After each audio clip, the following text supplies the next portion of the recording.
Well, good morning, everyone, and welcome to the North Dallas Plano Career Focus Group. Just to note that this event will be recorded. It will be posted. It's not be posted. This event will be posted on the Career USA YouTube channel in the future. And by participating in this event, you give consent for your name and your picture to appear. Note that comments in the Zoom chat window will not appear in the recording. Today is a very special day for us. I'd like to introduce to you the one, the pit crew panelist, the leader of the North Dallas Plano Career Focus Group, the helper to all in job search, the one, the only, Jeff Morris.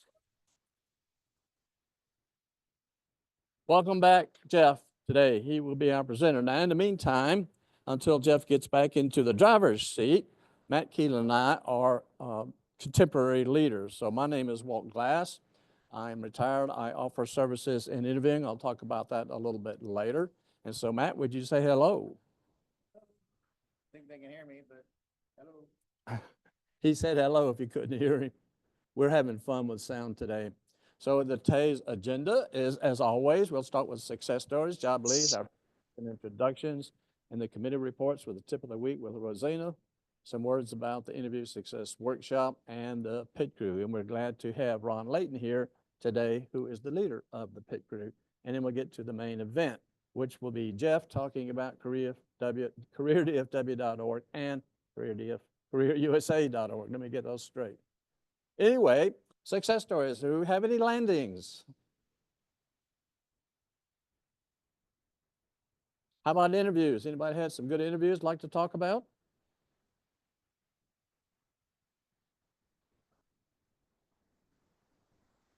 Give Penn the microphone. Morning, everybody. Power of networking. Yesterday, I happened to be at the South Lake Focus Group, going through the usuals and getting up there and asking who your target company was. And at present, our target company is AT&T on the business side. They've got a position there that looked very interesting. Announced that, went back into the audience to sit down, suddenly had 3 people appear, gave me 4 or 5 different names to talk to over in AT&T. Then from there went to the networking session that Judy was running at the time. Judy happened to sit down with me and said, "Didn't you say something about AT&T?" I said, "Yes." And next thing you know, she pulls out her phone and starts going through it. And she goes, "Is this the position?" I said, "Well, yeah, that's the one." 2 minutes later, she goes, "You need to talk to this guy. I know him, and he's part of this group." I said, "That's fantastic." So I went home, sent him a nice little email through LinkedIn, not expecting to hear anything for a couple of days because people are busy. 20 minutes later, "Yeah, I'm available tomorrow. I'm working from home, as a matter of fact. Would you like to talk?" "Sure." So went out and bought a lottery ticket. So, the networking is working in this regard, because last week was a bad week on my part. I had 3 opportunities. They all crashed and burned on 3 successive days. So by Friday, we were looking for the rusty razor blade. But, this week we're back up. So, yeah, so, those connections are there. Reach on out. The people who have been through this journey, fight, struggle, will be happy to talk to you, as was proved to me yesterday. So I had went from being, it's an okay day, to being, Miller, this is a great day. So Great story, Penn. Thank you. I'm always amazed that we are surprised when networking works. Why should we be surprised? We shouldn't be. It does work. That's a good story. Thank you, Penn. Anybody else? Okay. Do we have any of our recruiters online today? Do you see any?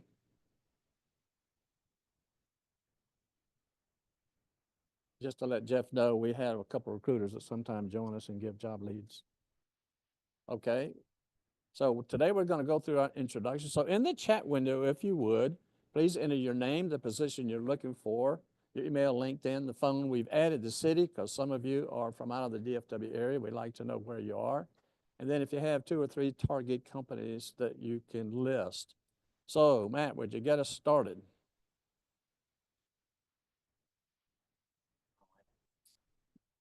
Yeah.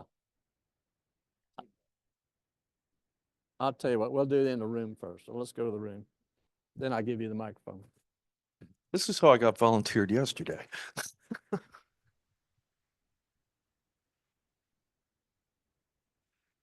All right, good morning. I'm Penn Hoyt, B2B Marketing Director. Looking for a position within any type of a company ranging from 10 million on up from there. As I said, AT&T is one that I'm looking at right now, but I've got a contact in there. I'd also am looking for a contact in T-Mobile on their business side of the house. So again, Penn Hoyt, B2B Marketing Executive. Thank you, Ken.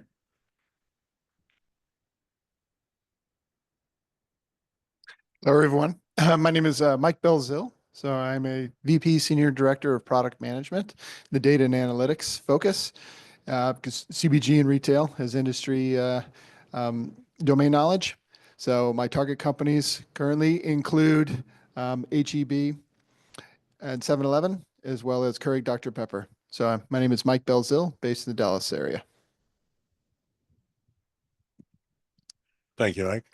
Good morning. I'm Phil Elsner, Senior Project Manager, longtime volunteer with this group. Delighted that Jeff is back with us. My background has included mostly telecom. I'm degreed in healthcare types of industries, and for the last 10 years, I've been functioning as the executive producer of high school football broadcasts. I'm Phil Elsner.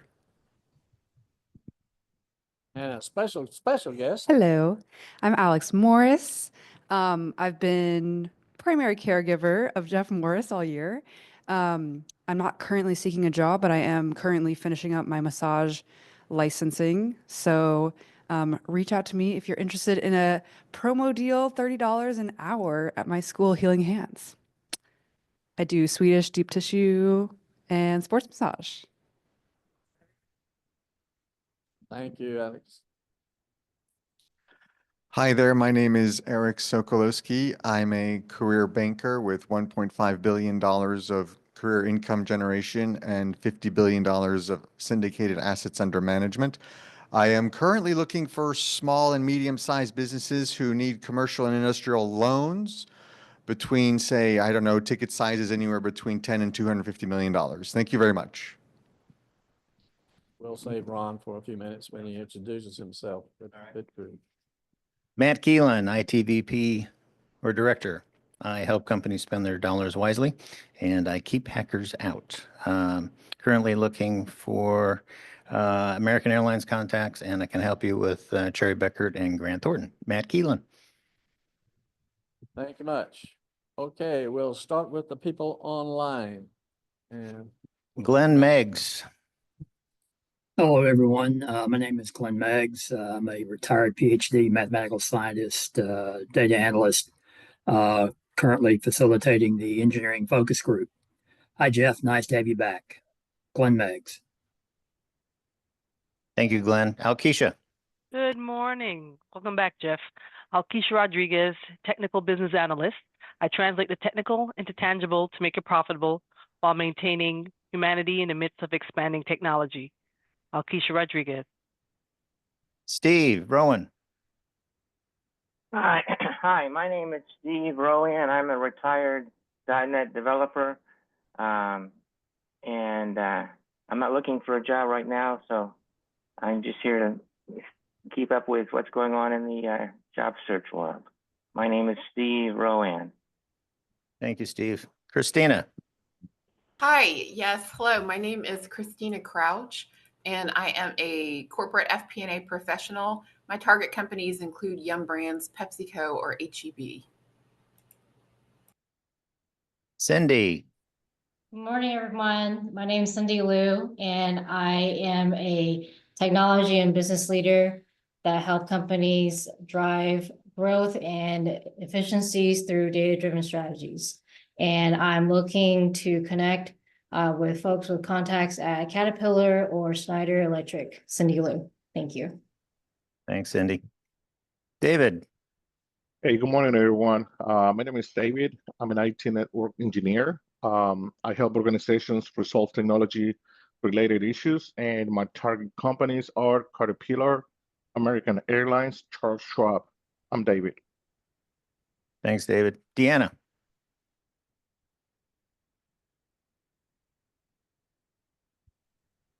Can you hear me? Yes. Hi, I'm Deanna Huckabee. I'm a learning and development director focused on building the workforce of the future. I'm open to remote work or Dallas-based work, and I'm currently interested in contacts at KPMG, Wells Fargo, and Triumph Financial. I have contacts at PwC, IBM, and Deloitte, if those are helpful to others. Again, I'm Deanna Huckabee. Thank you. Thanks, Deanna. James.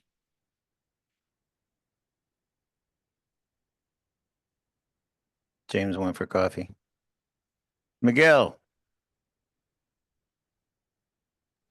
Hey, this is Miguel Castillo. I'm a finance executive seeking a VP or director role in the DFW Metroplex.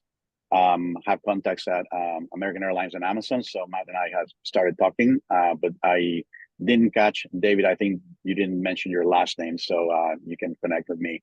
And I'm looking for contacts at Stryker, Toyota, and Keurig Dr. Pepper.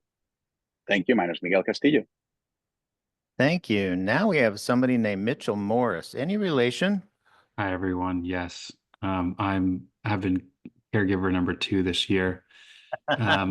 For the good man Jeff up there. I'm not currently looking for a position, but glad to be here. I'm a finance professional, an investor in small and medium consumer-based businesses. So always happy to be a connection for others. I've got 4 businesses that I actively manage and run today, none in the DFW area, but always looking for good consumer operators.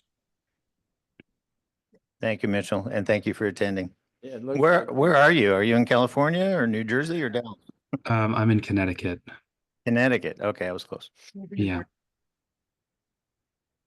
Mitchell will be here after Thanksgiving. He'll be in Dallas. Yeah, I'll be on not the next Friday meeting, but I'll be at the Friday meeting after Thanksgiving.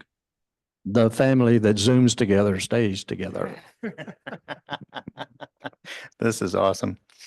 All right. Let's see. Scrolling. Nora.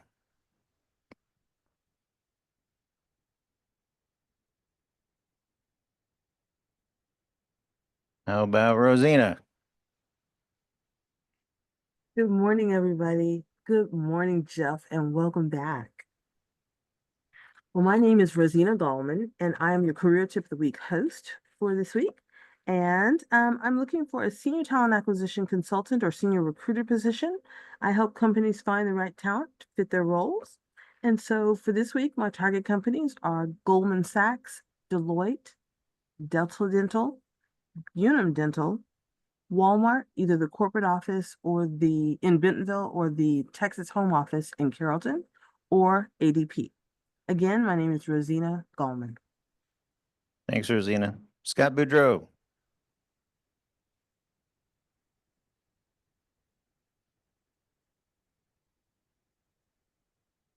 He's at the coffee machine as well. Chandra. Hello, I'm here. I couldn't unmute. Okay. Good morning, everybody. Scott Boudreau, Certified Planning Inventory Management. Looking for a supply chain job in central New Jersey remotely, specializing in inventory control or production planning. If it has a part number, I can manage it. If it doesn't, I'll create one. Welcome back, Jeff. Great to see you. And I'm Scott Boudreau. Thanks, Scott. Chandra. Trying again. Yes, excuse me. My name is Chandra Thomas, and I'm currently working through a temp service, but I'm not planning to stay in temp service. I'm looking for a permanent position, hopefully to stay and last for a long time. It's in the office administration position, and one of the goal positions is Blue Cross Blue Shield, and that's all I can think of. And if I'm honest, I'm trying to go into business of my own, and that's exactly I'm working hard to do. And it's good to see you again, Jeff. And again, my name is Chandra Thomas. Thank you. Sherry. Good morning, everyone. I'm from the DFW area, more on the Plano Frisco side of things. Right now, I am a practicing certified Scrum Master, so I am open to work in that area. I have a background in QA engineering. However, I decided that being a servant leader fits the bill. I would say currently my target companies would be Blue Cross Blue Shield, PNC, and JP Morgan Chase. So I just look forward to helping teams work better together and creating agility across the board with organizations. Thank you. Peter. Wonderful Friday, everybody, and welcome back, Jeff. My name is Peter Watson. I'm an internationally and multiculturally experienced project and services delivery manager, and I can share contacts at Verizon and Tempest. My name's Peter Watson, and apologies for looking a bit disheveled. I'm doing some urgent home repairs. Patty Bashy. Hi, everybody. I'm Patty Bashy. I'm looking for an account director, senior customer success manager role at a marketing research company working remotely or hybrid here in Phoenix, Arizona. Some of my target companies include Mintel and Ipsos, and I can help you with Nielsen or Kantar. My name is Patty Bashy. Thank you, Patty. Ahmed. Good morning, everyone. My name is Ahmed Issa, IT project manager / Scrum Master, looking to stay in the field, mainly targeting government / financial industry. I'm based in the Twin Cities currently, but open to relocation to Texas. I have connection at Randstad and Robert Half. Thank you. Once again, name is Ahmed. Thank you. Did I miss anyone online? We have an addition in the room.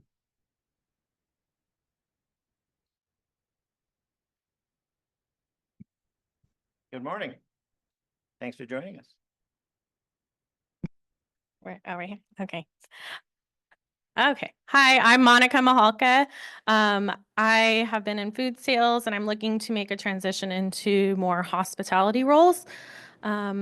And I don't quite have my 2 or 3 target companies yet because I'm just kind of transitioning and seeing what is going to work for me next.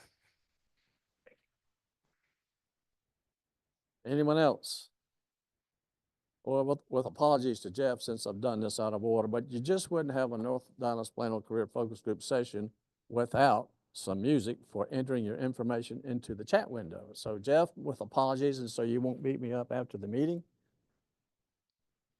Let me share my sound.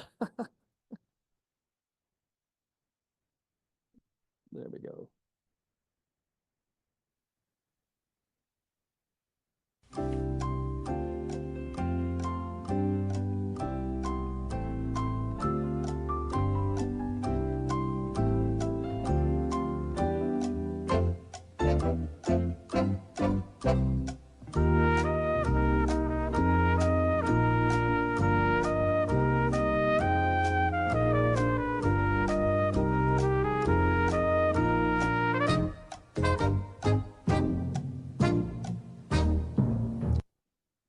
Okay, everyone should have entered their data. Be sure you have your email in that chat window so that you can get follow-up information following this session.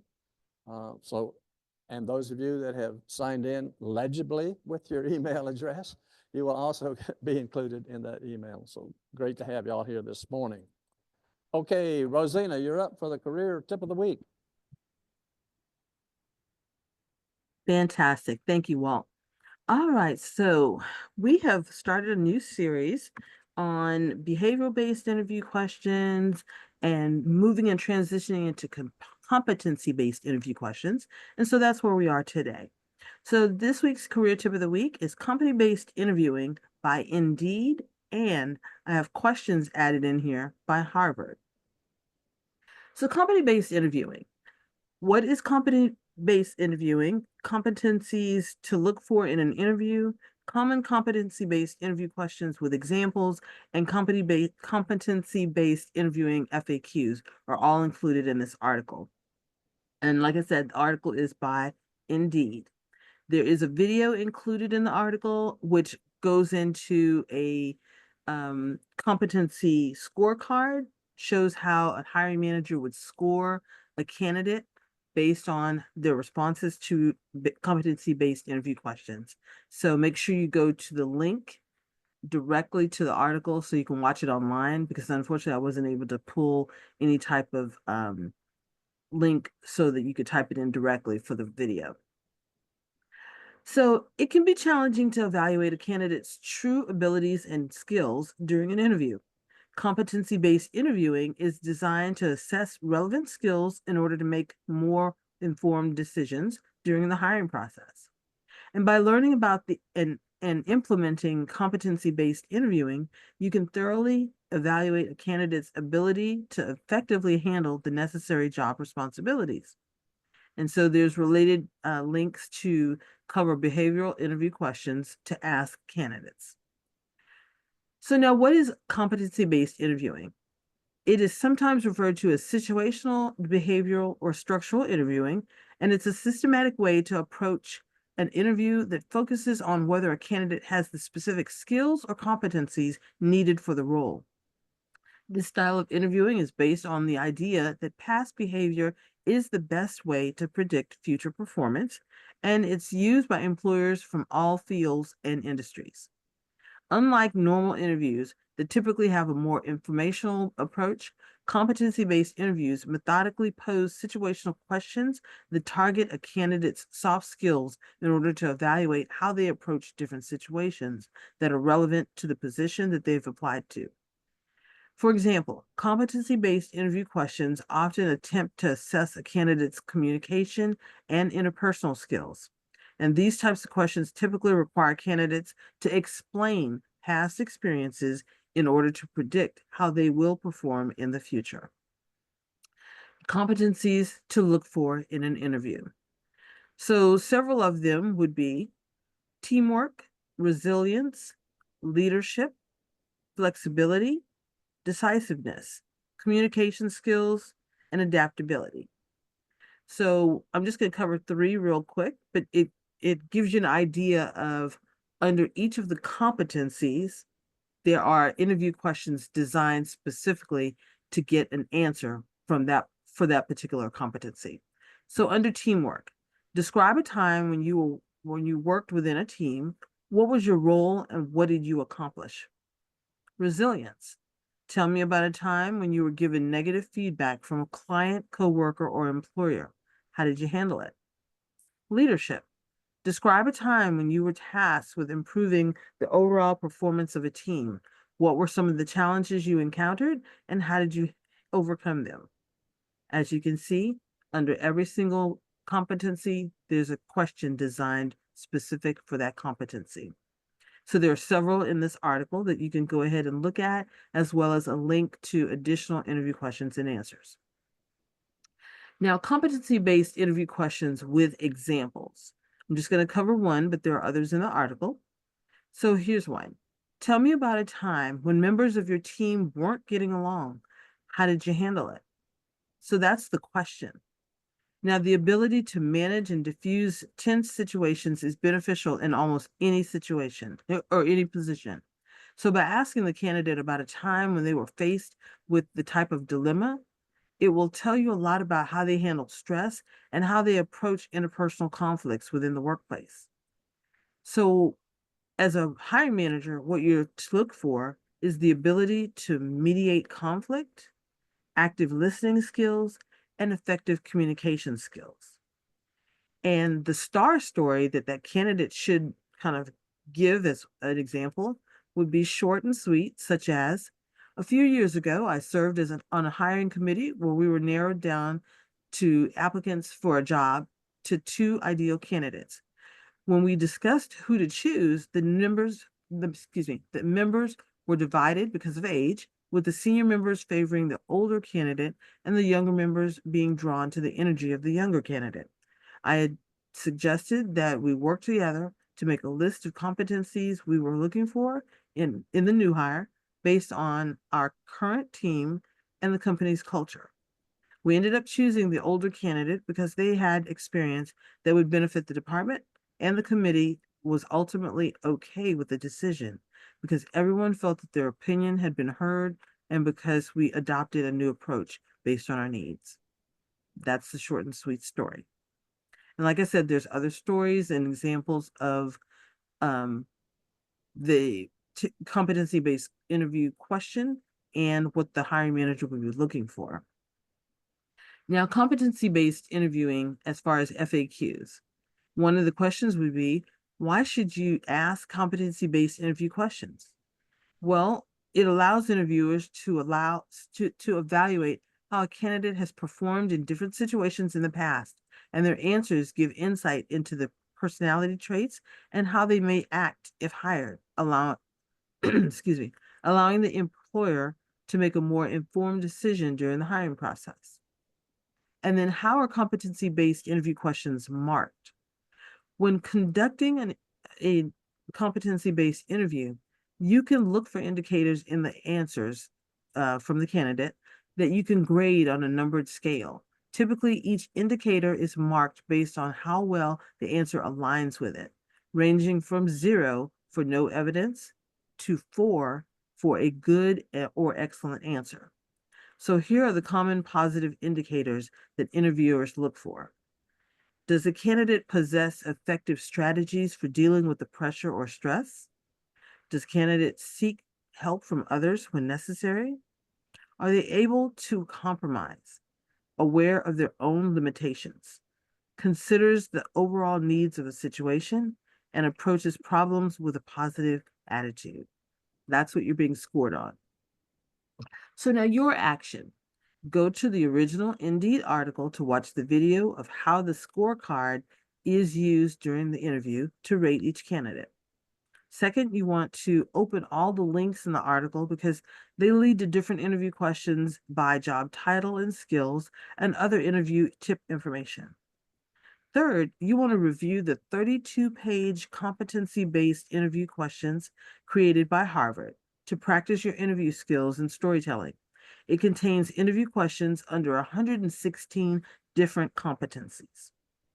Fourth, you want to remember to create a star-L story for each interview question as you write it or type it out.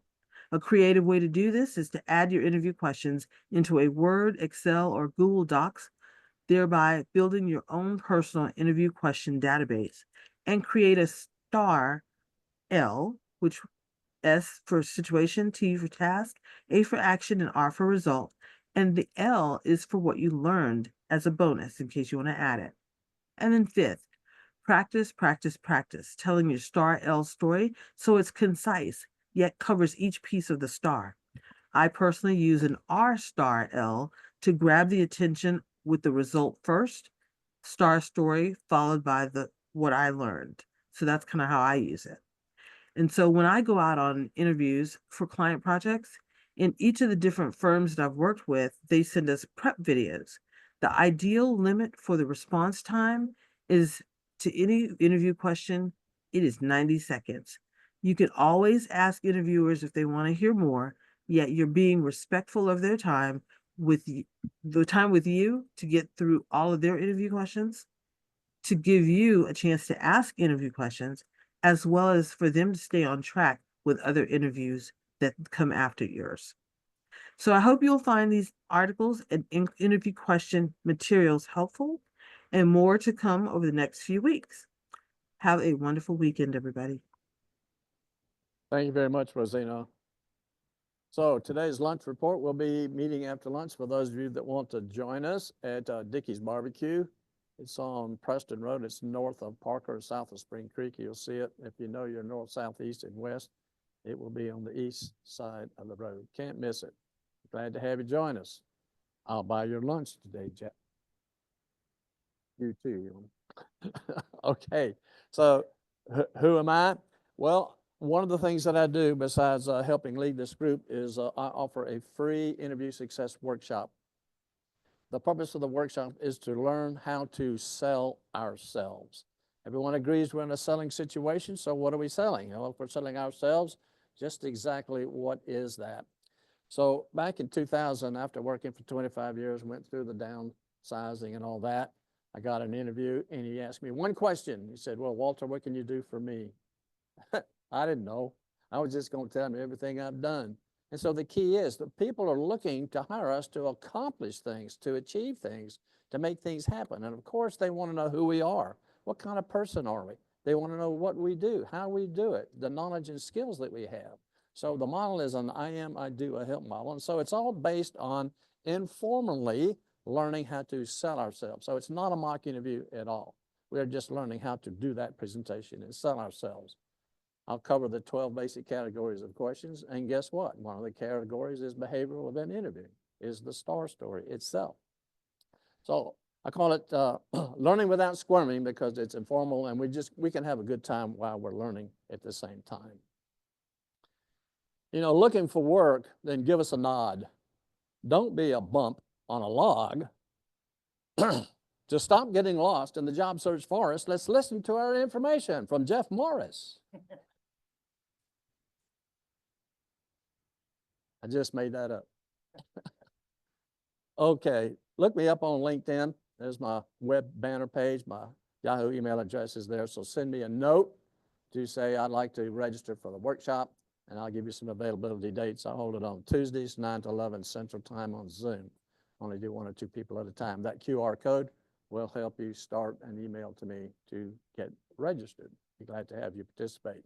Now, we're happy to have in the room today another special guest is the leader of the pit crew. Welcome, Ron.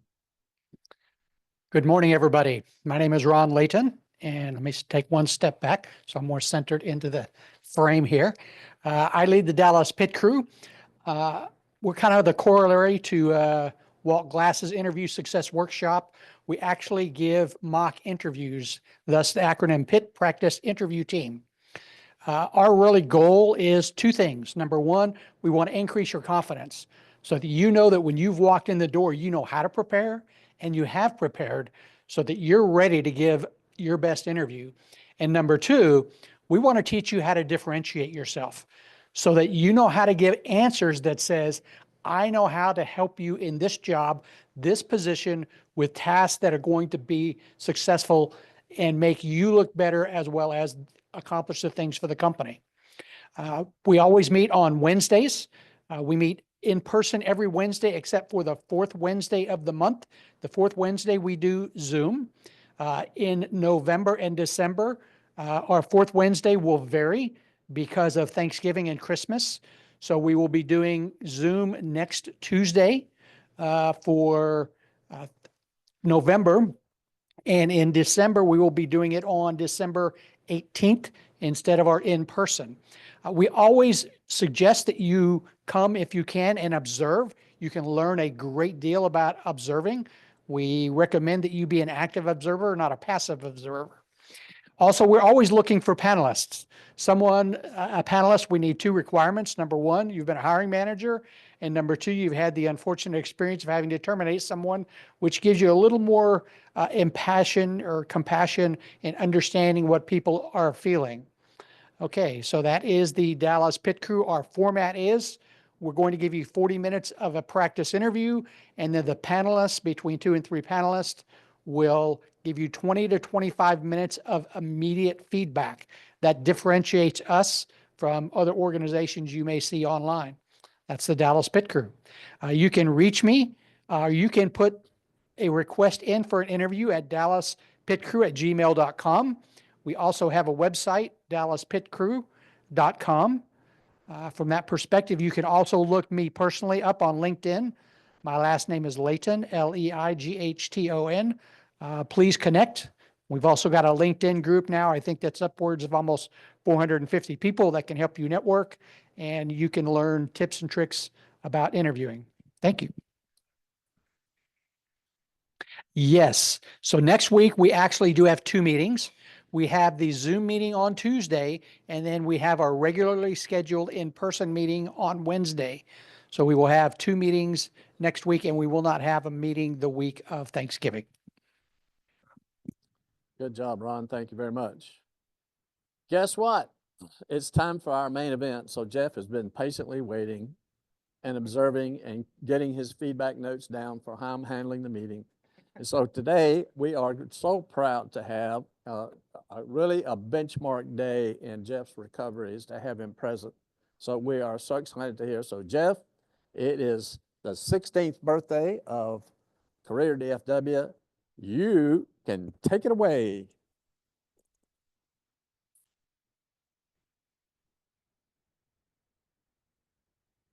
Move the microphones around here. All right. Well, first of all, it's hard to believe I haven't been here since February. And I'll take later on, I'll take some questions from me wants to find out where I've been all summer. But yeah, it's no place I remember. But it's hard to believe that CareerDFW is going to be 16 in 2 days. I mean, 16 years of doing this is pretty amazing.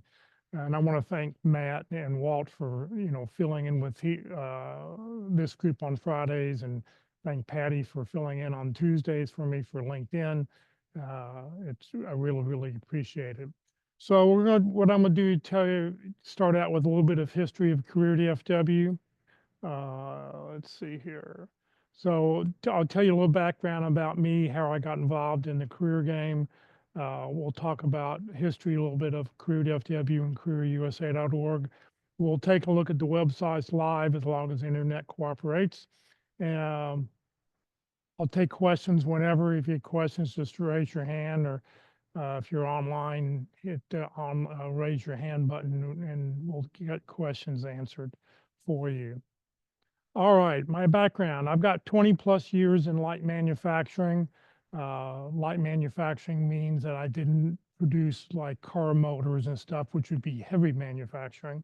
Light manufacturing is printing, press accessories, videotapes. I used to be in the VHS business, but everybody sort of do away with VHSs and went to DVDs. And so we had to close those businesses down. Since 2007, I was facilitating and leading this group. I took it over from a previous person who was leading the group. He had gotten a job, and they asked, well, anybody want to volunteer to take over? And I think I did, scratched my face, and they went, okay, Jeff, you're it. So I've been doing that since until this year.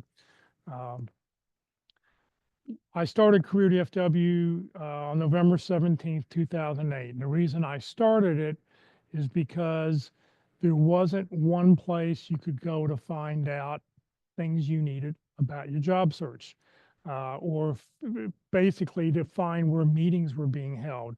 There's no sign out front of this church this morning that says, come here this morning at 9:30.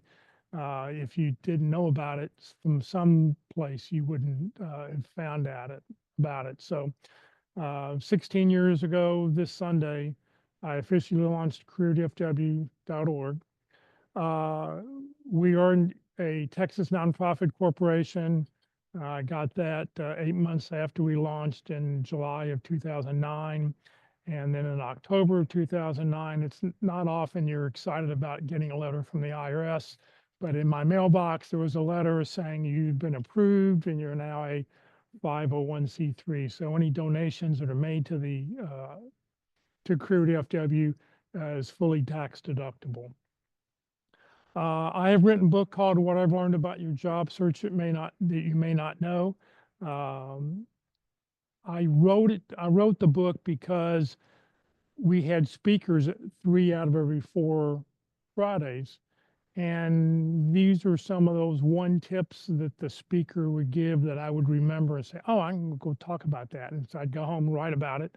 And the book it's like 87 tips or something like that, talking about the website, or talking about your job search, things you may have thought about and some things you might not have thought about.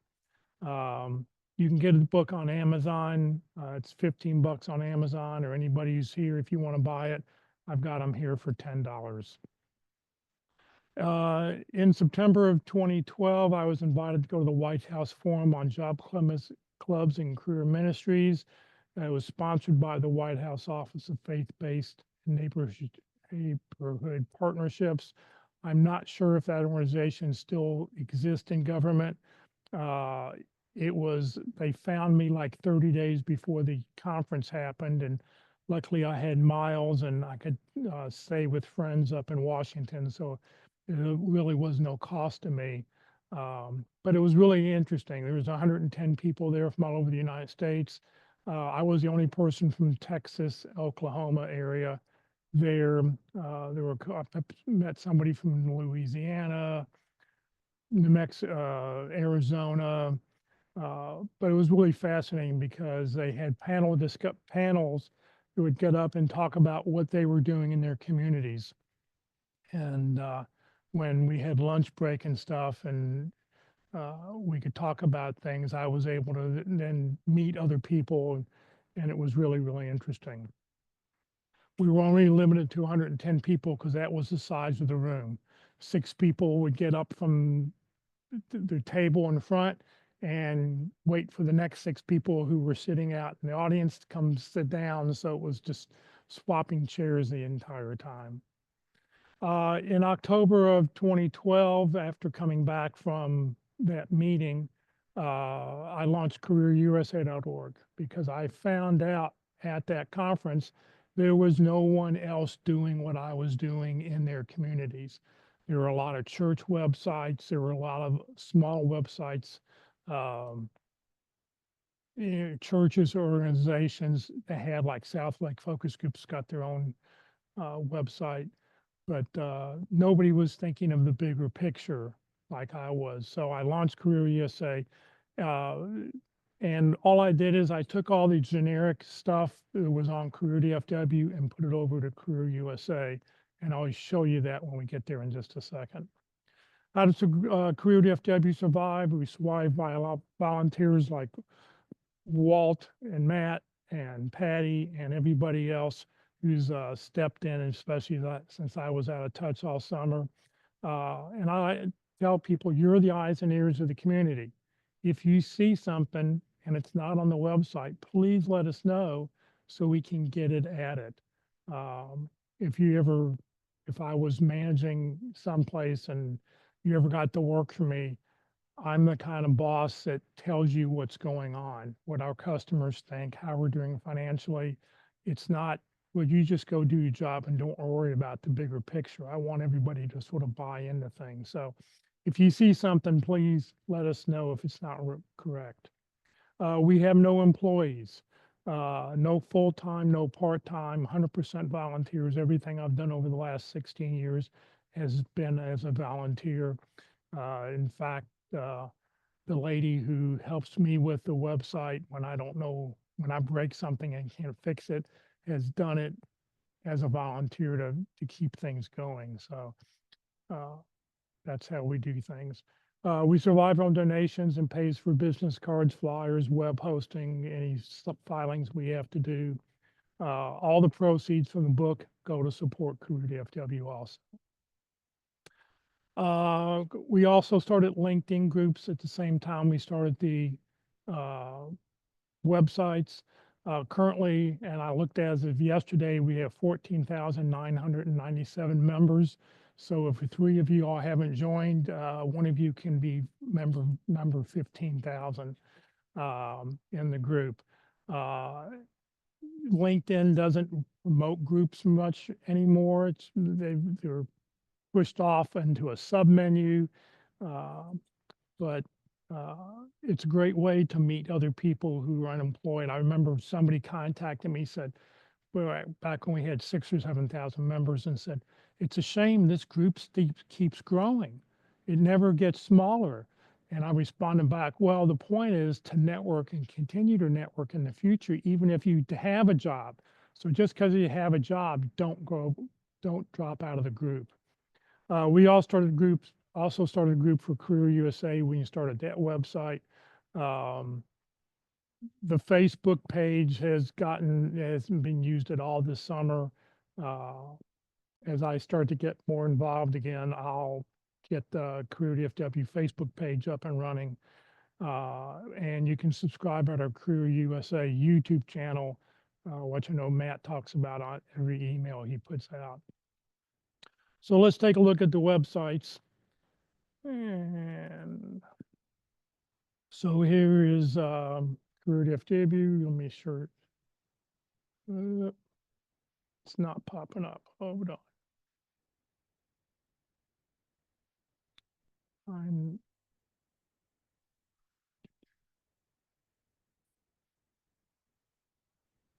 So here we go.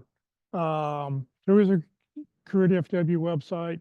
The color is orange because when you build a website, you get to pick whatever color you like, and I like the color orange.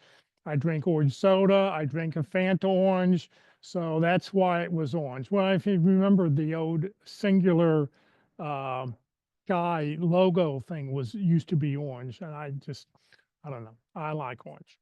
So that's that. So across the top, you have drop-down menus, calendar groups, about. We'll talk about each of these.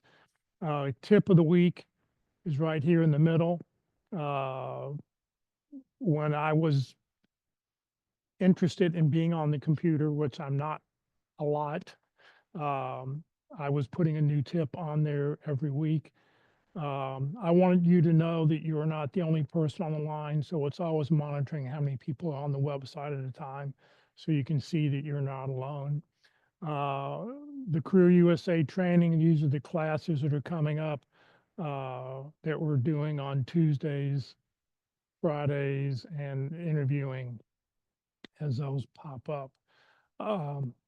There's resources here in the middle. It'll take you to the Career USA YouTube channel and Career USA Facebook page.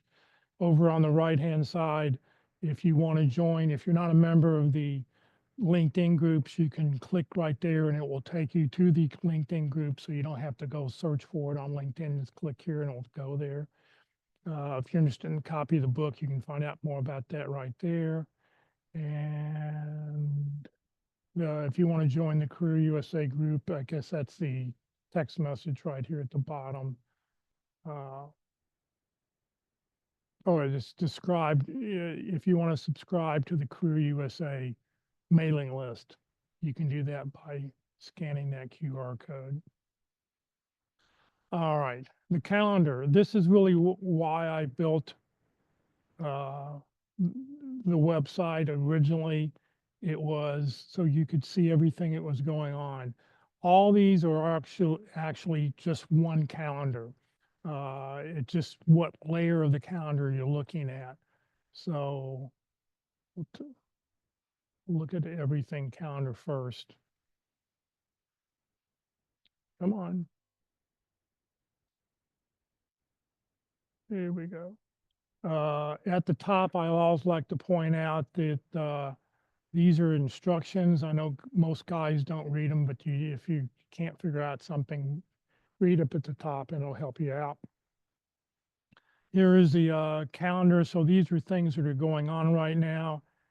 This is where we are right now. When you click on something, when you see this red line, it tells you where we are. These are things that are happening. Here's a career fair that went on this past yesterday. All the details are there. If I'll give you as many, any links. This is the South Lakes group along with their Zoom links on here. So you'll be able to just click right there and get right into their event that's happening. This is what's going on in this week. You can click this little arrow up here and it'll show you can go take a look and see what's happening in next week. If you're looking for an event or trying to decide what you're going to do, don't forget to scroll down, because there's events happening at nighttime that you don't see when the calendar pops up originally. Let's go back to the day. If you can print the calendar out, but it will print lots and lots of pages because there's lots of detail here. So preview anything you print first, because you can drop things off so you don't have to have maps to get to the places, and you can get down to a lot less pages if you preview things first. There's a week view There's a month view, which is a waste of time because there's so many events going on. You can't, you know, there's 9 more events, there's 11 more events, whatever, all listed here. It's really too much. But the, let's see here. This is the other view. There's two views for everything, but just by looking at the schedule, this shows everything listed time-wise. So you can go through and see red lines where we are right now. So here's this event right here, and it goes to here, 11 o'clock, job for the radio. Saturday, there's one event there. This is everything that's happening on Monday. So you can see it. It used to show in colors, and I guess you can't really see the purple versus the blue. I guess those are the like 2 colors. The reason you would see 2 events listed because it's on 2 different calendars. One is an in-person calendar, and the other one is webinars that are going on. So let me go back.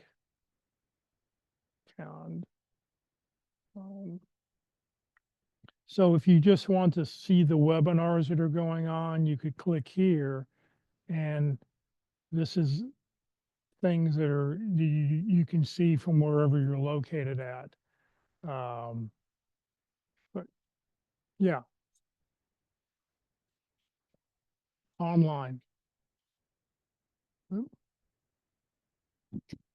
By webinar, you mean anything online. So the pit crew on Wednesday is not a webinar, but it is online. So I just want to make sure that people might understand a slight difference there. Yeah, webinars or anything are online, right? Webinars, teleseminars, radio and TV shows. Yeah, any of that would be listed there.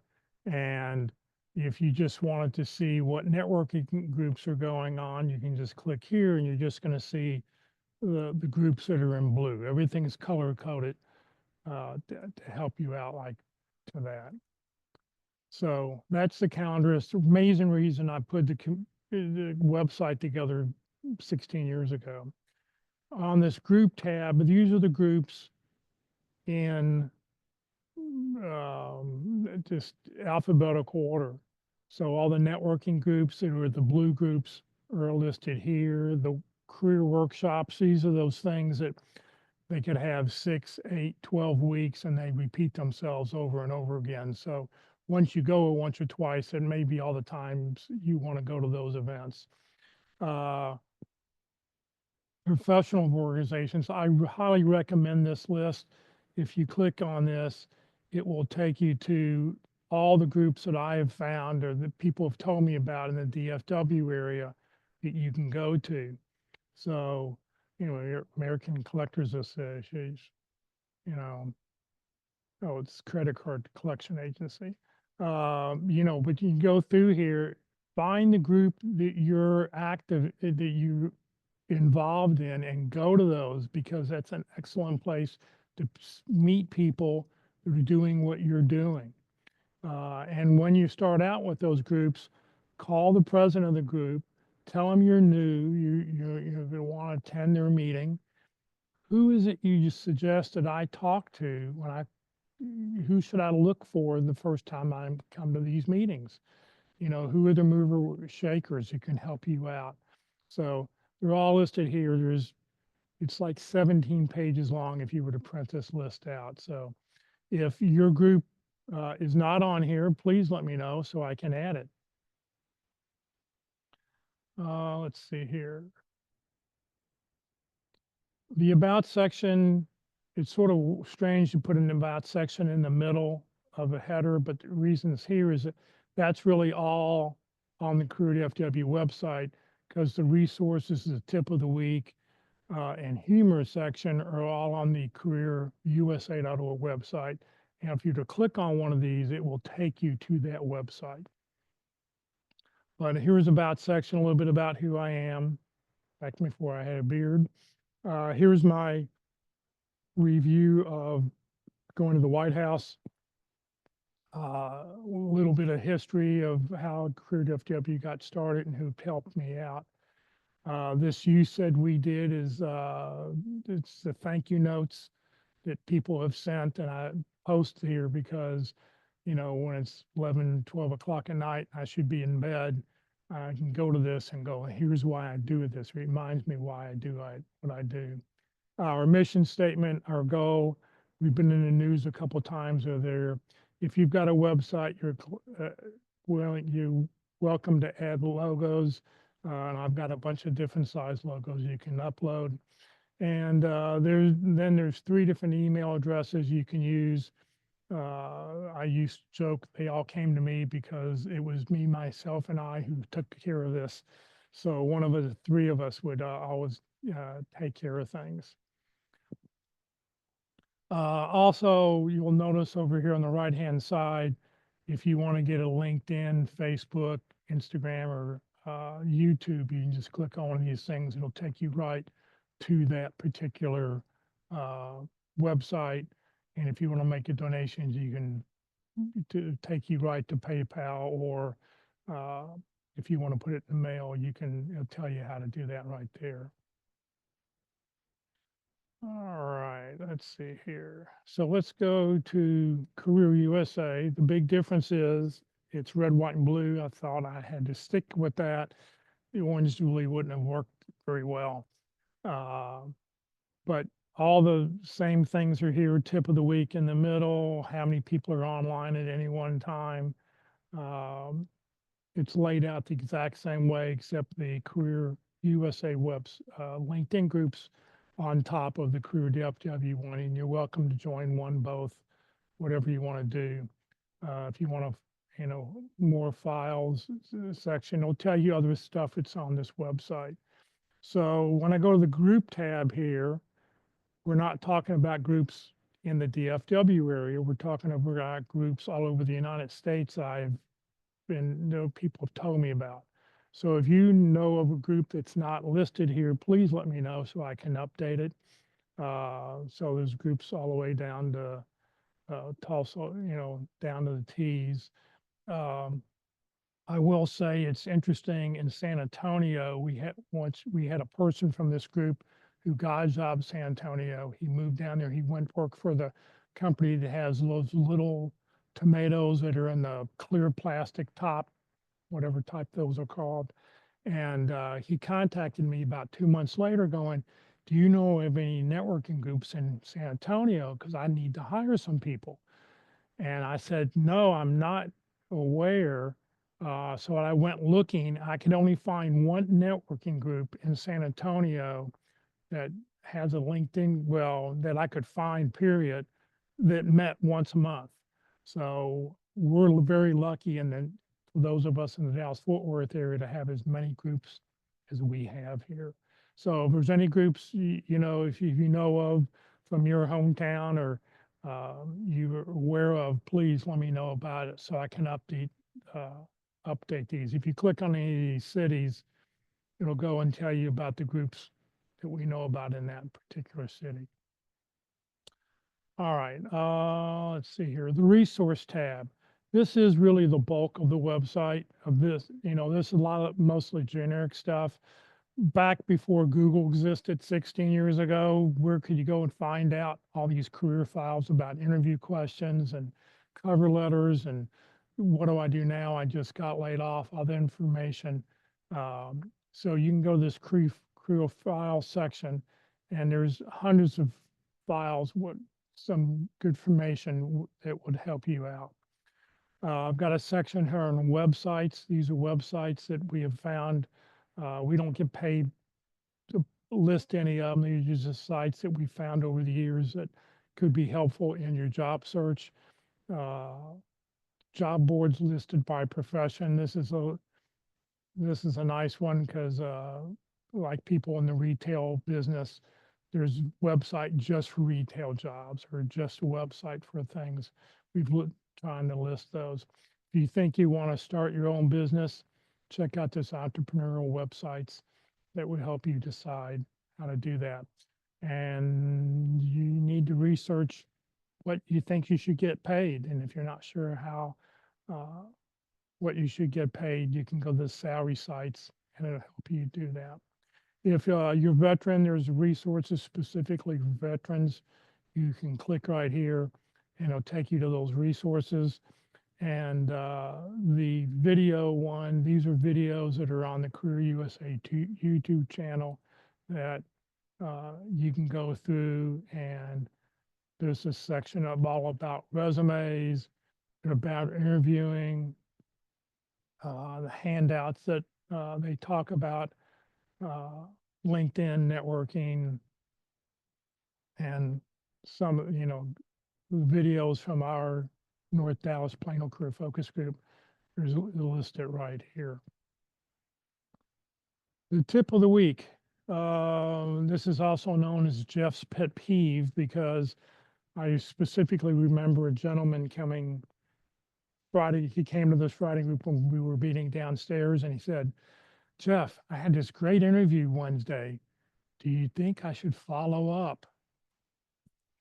And I just put my hand at him in my hands and went, "Yes, that would be a good idea." So I went home, and that was the tip of the week that week, or within a week or two later, said, "This is why you want to follow up with the person you're contacting."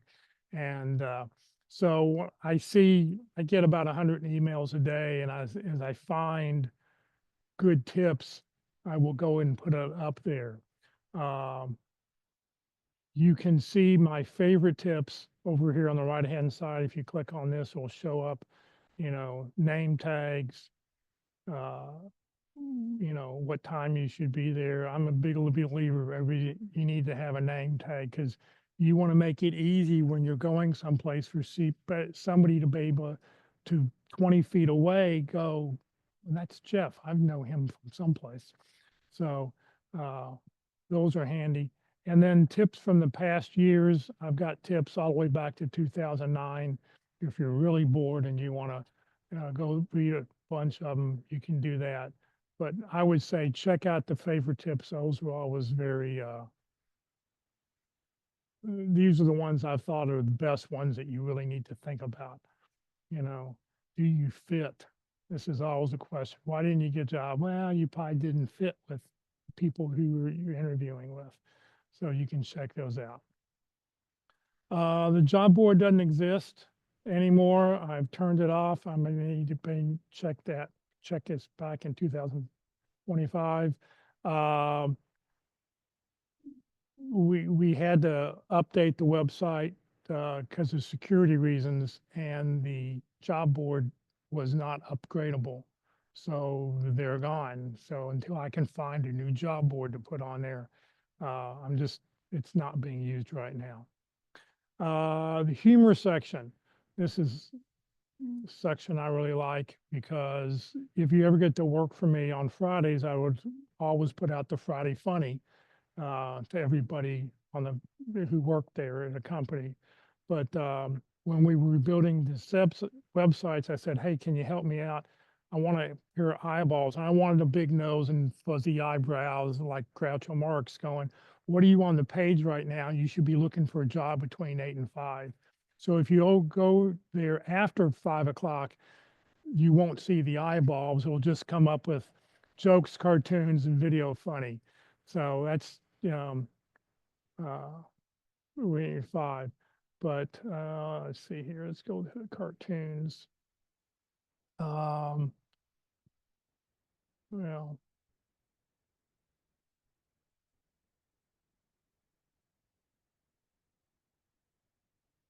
Well, guy interviewing at Ace Locksmith. So, he got the job. So it was also all employment related cartoons if you're interested. The other thing is was some funny videos, thoughts for days, and some good jokes out there. So if you're interested, please check it out. The About section is just like Career DFW. In fact, it takes you back to, if you click on any of these, it'll just take you back to the Career DFW, because I wasn't going to load the same thing on the websites. Any questions about the websites? How are we doing time-wise here? 10. All right. 45 minutes. Okay. So let me get rid of.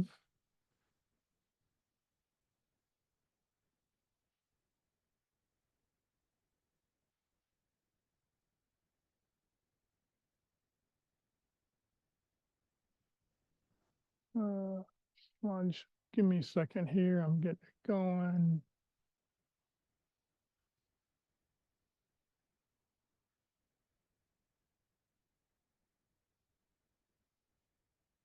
I want to do the rest of the time is talk about 4 areas of your job search that you really need to focus on. I think it's down to 4 now. Some people have a couple others, but I think if you go in this order, you'll be in pretty good shape. The first area, I think you've got to get your resume done, and you just can't start sending one off until you've really taken some time to evaluate what kind of job are you looking for, what do I want to talk about, and find those target companies. But to do that, you've got to have a decent looking resume. Then get that information up on LinkedIn so people can find you. Then practice your interviewing skills. You do all this really before you send your resume out, because you get a call back and you go for an interview and you can blow it really easily. So if you don't practice and you don't do a practice interview, you don't go through Walt's training, you have a really good chance of messing stuff up. And then the fourth area I think you need to then work on is the networking, getting out in people. So you don't necessarily, the first week you get laid off, you don't need to go out, who can I network this week? I need to get my resume going and get everything put together. So what I'm going to talk about over the next half hour or so is just the tip of the iceberg, because you could spend hours and hours on all these subjects and go into a lot more detail. So let's talk about resumes. The first thing I see people have problems with is they have analysis paralysis. I remember we had a lady who used to come to this group, and it was like 6 months. She'd been here for like 6 months, and we said, I asked her, how's your job search going? Well, it's not really. I can't really decide what I want to put on my resume. She was just stuck, and it was just a matter of just getting through, getting a decent resume ready to go. One of the things I believe in, something called a master resume. You should have a resume that's 10, 15, 20 pages long with everything you've ever done since high school. And you put bosses' names, addresses, your 5 or 6 things you've done really well when you were there, goals that you met. And then when you see a job description, take your master resume and delete everything that's unimportant. And if it gets down to 1 page, that's all you send in. If it gets you 2 pages, you can send it in. If it's 3, you're probably still okay. But it's just a way to, you don't have to go back and think about, well, I did that back in 1980s. You can, you'll have it all in one place. I know at home, I've got a folder with every version of resume I've ever put out back from when I first started going to, you took the resume to PI or the printing company because you typed up one and you only had one resume you could send out. Well, I've put out all that in a Word document so I can delete things that are unimportant. You got to remember your resume is just a hook. There is not a resume out there that's going to get you a job. It's just going to get you a phone call. That's why you've got to practice your interviewing skills. So when they call you up, that's when you sell yourself. The resume isn't going to sell you. You've got to customize every resume you send out. For every job description, you've got to use their keywords, their whatever they're talking about, you've got to use that. on your resume. Keep to the details of the job description. I see so many job descriptions. I say, well, show me the job description and show me your resume you send. And your resume has more than half of it doesn't even talk about what they want you to do. So you've got to make sure that your resume stays the details, because the closer you make your resume match the job description, the better a chance you're going to have them calling you up. Use dollars, percent, numbers. Those sell you into the job. How many, what did you do? How much, this is what I sold, sold on a yearly basis. This is the number of customers I had. I had a lady once who was all she did was answer the phone at the front desk. She said, I don't have any data I can show. So I said, yes, you do. How many phone calls do you think you get every week? Oh, around 400. And how many people do you distribute those to? Well, there's 28 of us. So I said, there, you've got a data statement that will show me what you can do. I need to find somebody who can sell, who can, increase productivity, whatever. But I only will know that if you put those kind of data in your resume. Do not blindly send out resumes. Just don't mail them out on the mind. You want to, if possible, network your way in and have somebody say, well, send me your resume so I can see you do. Just don't blindly put them out. Don't post your resume on LinkedIn, because what you're posting is your generic resume. It may not be what they're looking for. If they're looking for a customer service rep and you put down your customer relationship specialist, they may not get that's the same kind of role. They may or may not. So, your detail, everything you've done from your resume, your LinkedIn profile could be your master resume. You may have listed all that kind of stuff on there. Discussion for the day, how far back do you go on LinkedIn with it? Consider a one-page bio. If you've not put one of those together, put together a one-page bio, because that tells somebody on a high level what it is you do. It's a great networking tool. That's the kind of thing you could send out blindly to lots of people, because it will just sort of says who you are. It doesn't say, help me, I'm looking for a job. Resume does that. But bio just says who you are. A lot of bios you'll see on executives at major companies about who they are, and a lot of them are on websites. If you go to Southwest Airline website, I'm sure all the new directors that just got installed, they're going to have a paragraph or something about who they are. There's a great book out there called Be Sharp, by Minna Brown, who talks about the one-page bio. In fact, she was supposed to be here today, right? All right, so you would have been listening to her, everything that she talks about in this book. That's Minna's one-page bio on the right-hand side, and it's a lot fancier because she also does coach training. She teaches other people how to be executive coaches and stuff. So this is hers that she's put together. Is really fancy, but the book's a really good book. The second half of the book has got about 30 or 40 bios in it for different kinds of examples, and explains why.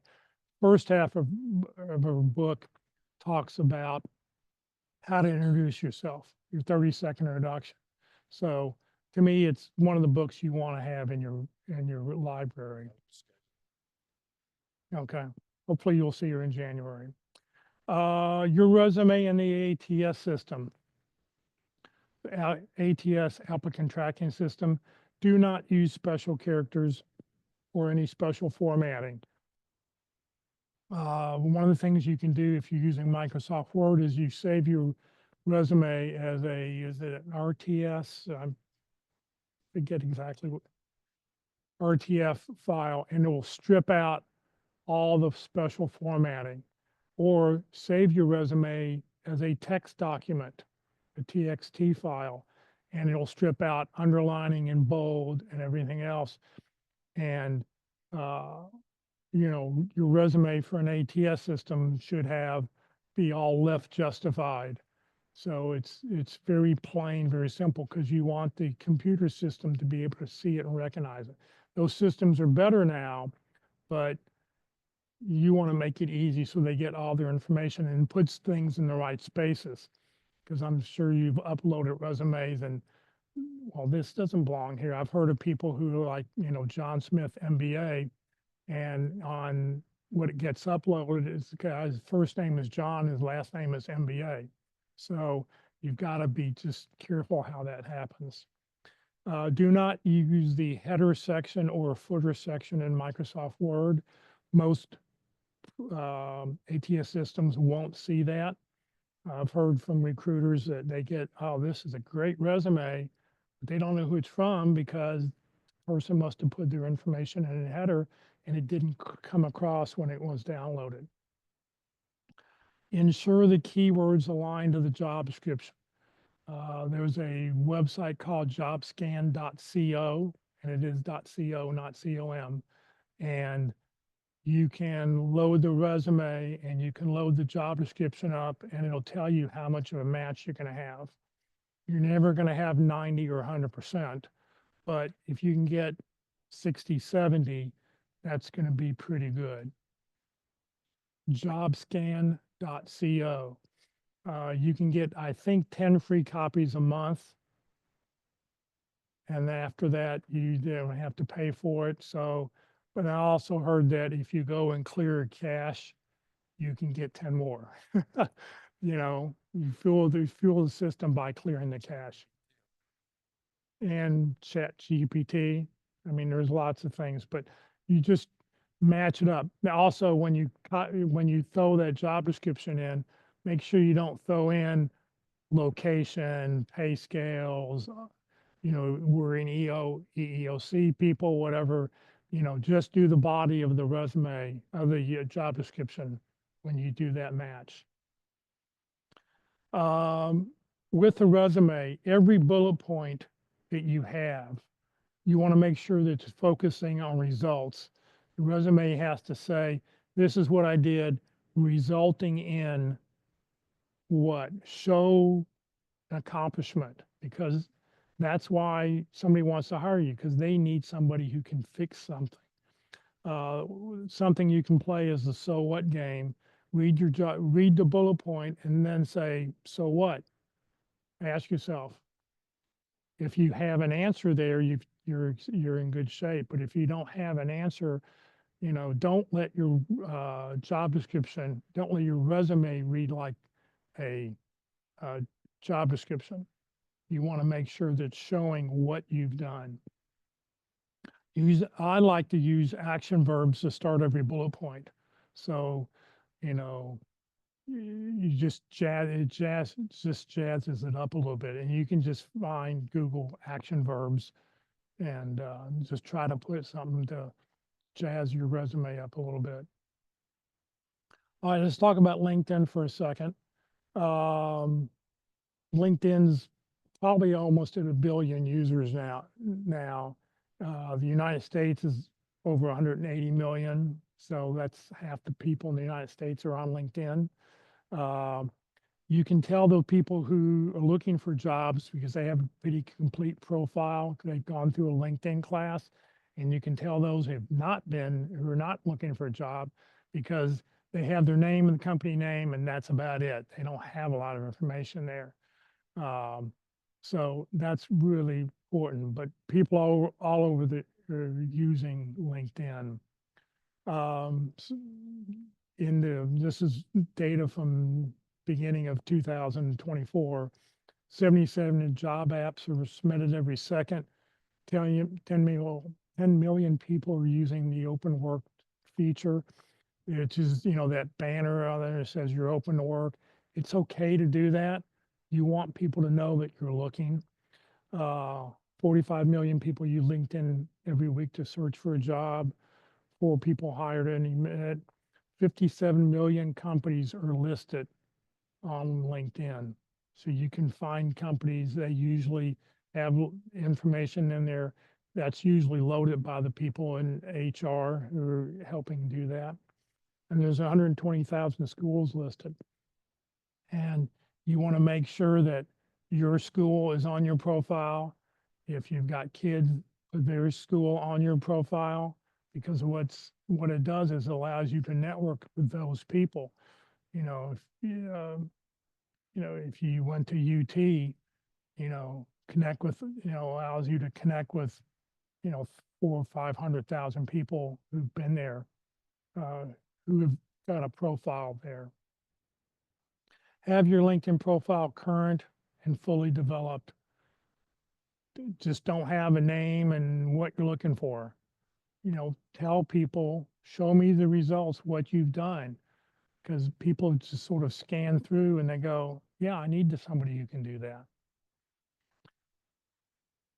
Does your profile tell a company how you can help them?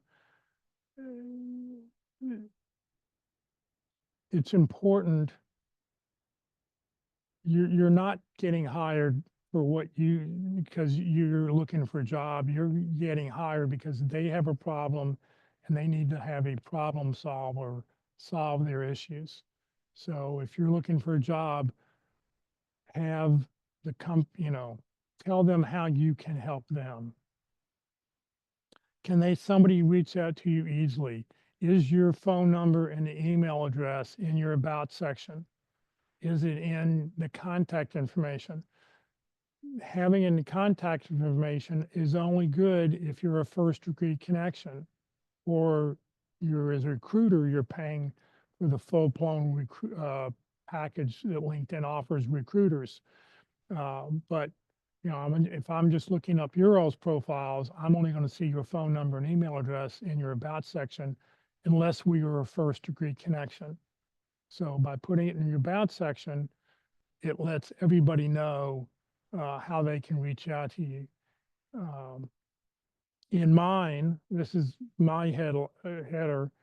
I actually put my email and phone number in my opening slide. So when people see my profile, there it is right at the very beginning. And that's just a word cloud in the middle, pulling off my resume, showing what I've done. Please always send a personal note with LinkedIn invitations. Last week, I actually it's probably the first time I've been on LinkedIn since March or since February.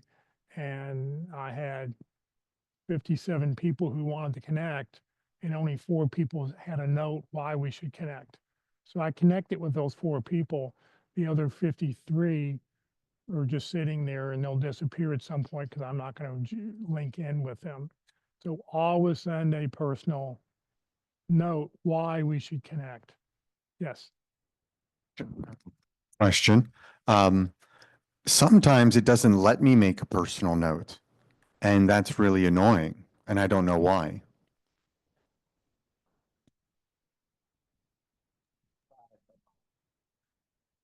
Yeah.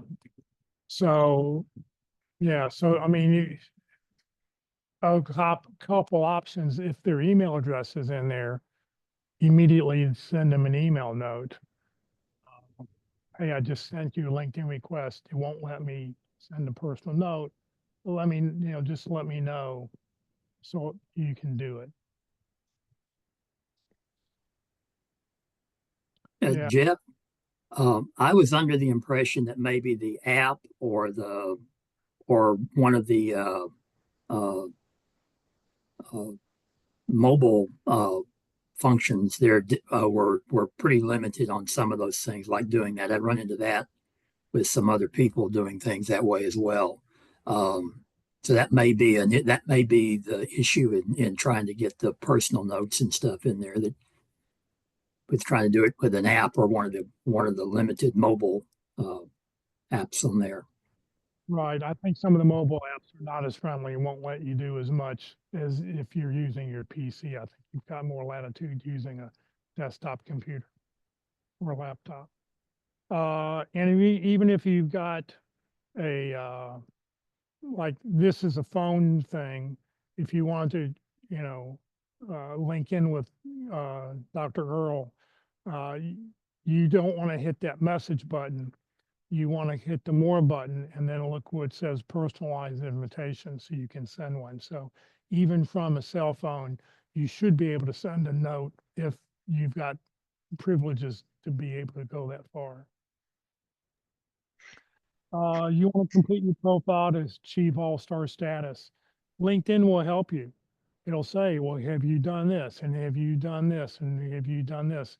Just go through and just spend a few hours filling it out as far as you can.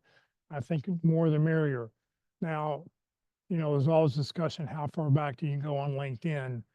I go all the way back to my first job I had at the University of Louisville, because I think if I want to connect with people who used to work at the University of Louisville with me, I've got to have it on my profile to be able to easily connect with them. So I go all the way back, but some people say you only go 10 to 15 years back. It's a personal choice you've got to make. You do have to list you have to have a current position, a location, an industry, a summary, at least 5 skills, and an education and a photo on there. People say, I don't want my photo on there. People may discriminate against me. Well, I'll say we've all discriminated against somebody we met at a bar or a church, or somebody has attracted us some way. If you're gonna, if a company's gonna reject you for what you look like, isn't it better to know now and then getting dressed and going there and working on an interview and then walk in and 5 minutes later they walk you out because, you know, they're not interested in you. So get a good looking photo. Now with cell phones, you can take a pretty decent thing. Get a professional shot photo, and your background, like you saw on the top, I have that custom border. Don't use the generic border in LinkedIn. Get something customized, and it's easy to use, and they're easy to make nowadays. Your headline, the job title that you're applying to. So you don't want to put down project management, because no resume looks for a project management. They look for a project manager. So be sure that the job titles you have listed after your name are job titles you would find on a job description, because that's the most searchable term in LinkedIn that gets used that way. Open the jobs, open the job opportunities. In this setting, if you're looking for a job, you need to let everybody know you're looking for a job. Some people say, well, I don't want to tell everybody I'm looking, but if you're unemployed, why not? You don't know if you only limit it to interview, to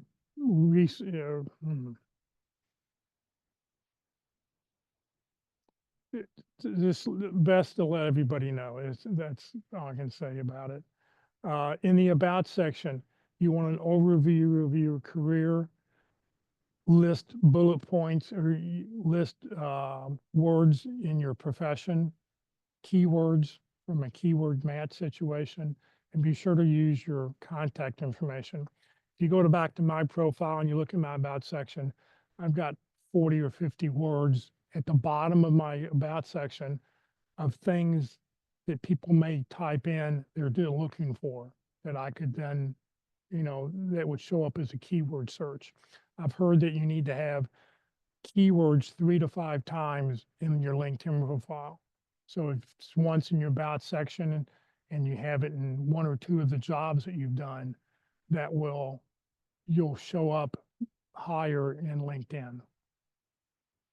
Your experience section, if you have a funny job title like chief people person, that's not really a job title you see very often.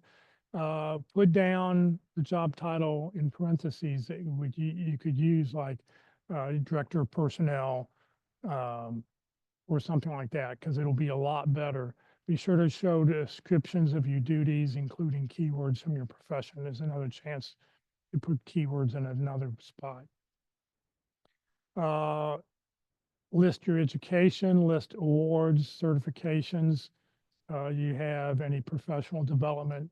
There's a place that you can list all those. You never know what somebody's going to search for that's going to make you show up on LinkedIn.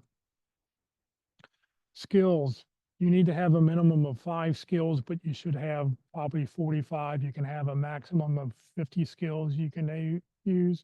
Now, I know LinkedIn in the beginning of the year changed it so you can actually list skills in each job posting you've got. So you can tell people in this job, these are my 5 primary skills that you used. I think that's a great move to have, because nobody's going to look at the skill section at the very bottom of the profile. They're going to look at only 2 of them show up. You get to see the 2 that you've picked to put at the top of the list. But now that you can list them for every job, it's, I think, a really good move on their part. And you need to have a couple recommendations. You need to have 2 or 3. I think they may have changed it now. 3 show up that are from the 20s. You know, I've seen people post stuff from 2006. It's just like, well, that doesn't mean anything to me anymore. I want to see a more recent recommendation. How do you get recommendations? Well, you've probably gotten reviews from past jobs. Can the person who wrote the review put, you know, the good stuff you did into a recommendation? It's okay for you to type the recommendation and send it to them and say, hey, would you take this and post this on my LinkedIn profile? That way you're telling them what you want to add. For privacy and settings, be sure to turn off viewers of this profile also viewed. It defaults on, but if somebody's looking at your profile, why do you want to show 10 other people who do the exact same thing? So recruiters love it because it makes it easy for them. Well, I don't like this profile. I want to go check one of these other people out.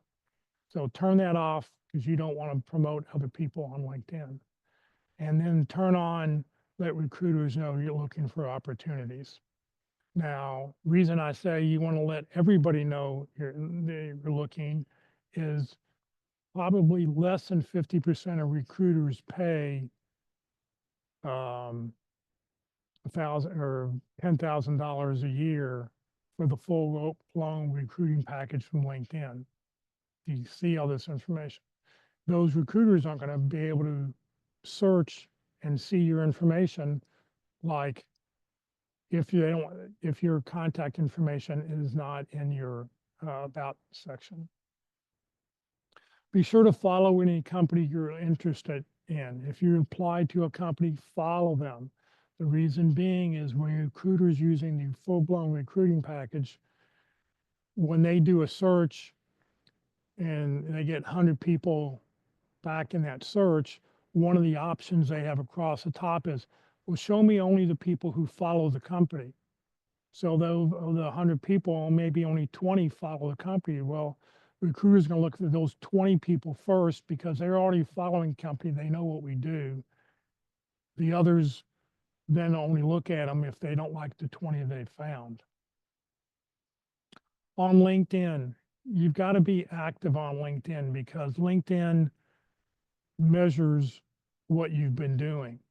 They don't tell anybody what the formula is, but some people, especially there's a European study that went through and figured out that, you know, you have to like something. If you share it, you get a little more points. If you share it with a comment, and a comment has to be 12 words or more nowadays, it just can't say good share. If it's more than 12 words, you get even more points. And then you get the most points for posting an article. So recommend you try to post something in what you do once a week. And post it also beside in the main news feed, post it in your group setting. So if this article is strictly about banking, put it in the banking group, because those people will have a better chance of reading it there. And if people can know what you do or what you think, you have a better chance of getting hired. Always reply to any LinkedIn email or connection request. I do it as long as I get, somebody sends me a comment. If they just send me the generic request, I'm not gonna, I don't connect with them because I want to know why we should connect. But LinkedIn also looks if you're replying to recruiters. So there's a LinkedIn seminar every Tuesday at 1 o'clock. We've got 4 great speakers who talk about LinkedIn. Joining Patty and the speaker that week for that. Let's talk about interviewing quickly. You've got to be prepared for an interview because it makes a huge difference. I remember when I was interviewing this lady who was interviewing with the city of Frisco, maybe, and she had, her resume was perfect for matched to the job description perfectly. But I don't know why she didn't get the job, because she went in, when she came in for the interview, she bombed the interview. And we were just a sample panel. She went back, and about a month later, she came back with a different resume and a different job description. And she did great because she took the comments that she got back from the interviewing people, from the interviewers, on what she should be doing. Every bullet point on your resume should have a story. I suggest to people get index cards and put your bullet point on the top of the index card, and then the body of the index card, put your star story. If you need to, just write on the side of STAR and tell us what the situation was, what the task was, what action we took, and what the result was.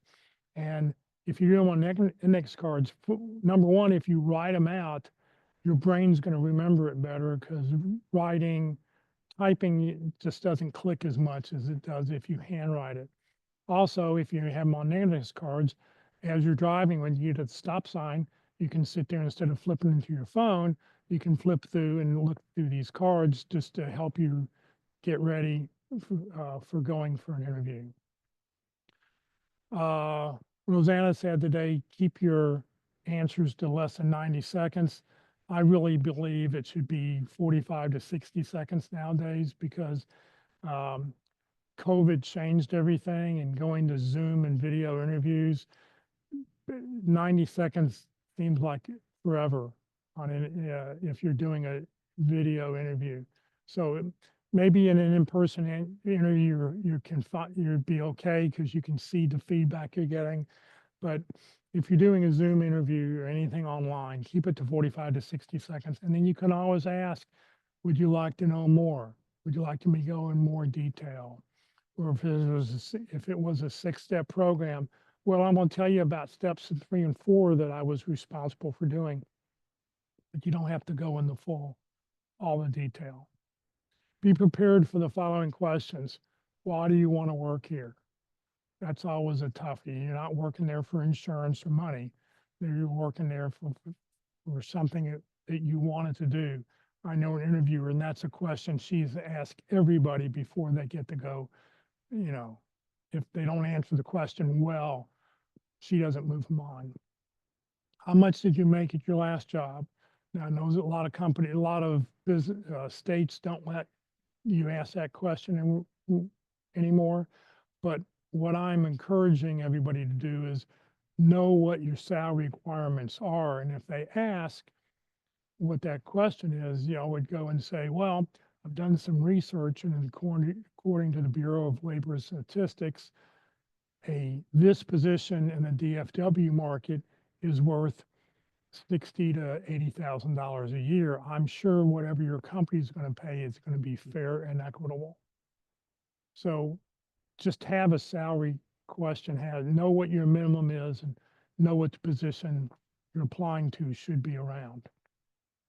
Why do you leave your last job or the job before that or the job before that? Especially if you're short term, 1 year, 2 years, every 2 years you seem to be looking around. Just have good answers ready to go. Never badmouth the previous boss. And this is Ron's 10+1 question. Have 10 questions ready to ask, but make sure you have one more, and the last one should always be asked for the job. Or it's closing. So what are you going to do what's the next step? Just remind yourself to do that. The one thing you don't want to say is, thank you for having me today. I mean, you want to be proactive in getting that job. Find out what the next steps are going to be. Very, very important. You don't want to leave and just expect them to call you, because probably they won't. Be sure to express even greater interest in the position. If you used your opening statement of enthusiasm, you've listed a couple things that, I see by the job description, you're looking for somebody who can do this and this. This is what I can do for you. And be mindful of the fact that what can you do for them? It's not what they're going to do, what they're going to be doing for you. And then be sure to ask for the next stop or step, or ask for the job. Dallas PAC crew, they meet every Wednesday in person. I need to redo this card because I see it's an old card. But if you want to schedule an interview, just set your resume and job description to dallaspiccrew@gmail.com. One of the things you'll find on the Career USA YouTube channel is a 13-part workshop that Mark McDonald and Walt put together. Everything you need to know about looking for about interviewing. Who knew there was so much information, but there's a lot there. The first 5 lessons are what do you do before going for an interview? The next 5 is what could happen during the interview. And the last 3 are just some advanced topics. So it's a great series to go through and watch if you've got time. If you have an hour, go watch one of these, whatever you think you need the most help with. The last topic I'm going to talk about is networking. Don't spend all day in front of a computer. 5 to 10% of jobs are found online, 10 to 15 using a recruiter. 75 to 80% of jobs are found through networking. Who do you know? Who do they know? Who they know? So I remember I was leaving Louisville, Kentucky to go get a job up in Rochester, New York. And as I was keeping track of things, I found it was the 7th degree connection. Person A recommended person B, B said C, C to D, and number 7 is where I got my job at. So it's always when you're networking with somebody, always be sure to ask, who else do you recommend I talk to? If you get a referral into the company, you have a 50% chance of getting interviewed. Or if you don't have a referral, maybe a 2% chance. Your resume has got to be outstanding for them to just call you up out of the blue if they don't know you. I saw a job posting once in the Dallas Morning News back when jobs were there, and I applied. I looked up the company. They had a website, and I looked up their .com address, and then I looked in LinkedIn to who do I know in the company. And I didn't have any first-degree connections, but I had a second-degree connection. The first person I knew was in this group. And I contacted him that afternoon. He contacted somebody he knew because he used to work for those people. And by dinner time, that second-degree connection contacted me, said, send me your resume. I'll walk it into the HR in the morning. And the next morning by 10 o'clock, I was talking to the hiring manager about the position. So, you know, who do you know? It's always good if once you see a job, how can you get referred into the company? Reach out to everybody you know. You know, in January or right now, you should be saying, you know, I hope you have a happy Thanksgiving with you and your family. You know, if it's January, wish all your contacts a happy new year. But it's an opportunity to send out notes so that people remember who you are. One of the things I like to recommend is send an email out every 3 weeks to your mailing list. In the first paragraph, I want to thank the following. I want to thank Joe and Sue and Mary for their help over in the last few weeks with their recommendations. As a reminder, I'm looking for the following kind of position. If you know anybody who works at the following companies and list 2 or 3 companies, please let me know. And then there, in the last paragraph, if there is anything I can do for you, please let me know. So by doing that, you're going to get people to start remembering what you do and who you're looking for. We've had in the past a guy here who is big in sales, and he would say, people are not going to remember you the first, second time. It's usually the third, fourth, fifth time when they see your email. Oh yeah, I forgot Joe's looking for a job. And then they will send something out. There is a handout all about this on the Career USA website. If you look under videos, it'll show you for networking how to do that. Few bonus things get done. This number is an old number. There's actually almost 500 workshops that have been recorded that are on the Career USA YouTube channel about resumes, networking, interviewing, LinkedIn. You can see all those. If you go to the careerusa.org YouTube channel, just click on playlist, and then you just pick the playlist you want. And then up will come a list of all the different the meetings in that particular group that you can go back and watch. If you're not early, you're late. For me, my rule of thumb is 5 minutes early is on time. People who are on time is late. Now, that's not my rule. That was the ex-Green Bay Packer coach. He expected his players to be in the room 5 minutes before the meeting started. Otherwise, they were late. And I think it's beneficial. I've heard from recruiters that people are showing up late. They don't call to say they're running late. People won't even show up for interviews. They just blow it off. And it's just like, it's not good to do. Always include a contact information in your emails.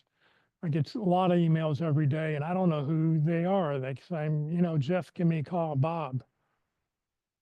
Who? I know a bunch of Bobs. So every email I send out will have all this information on it.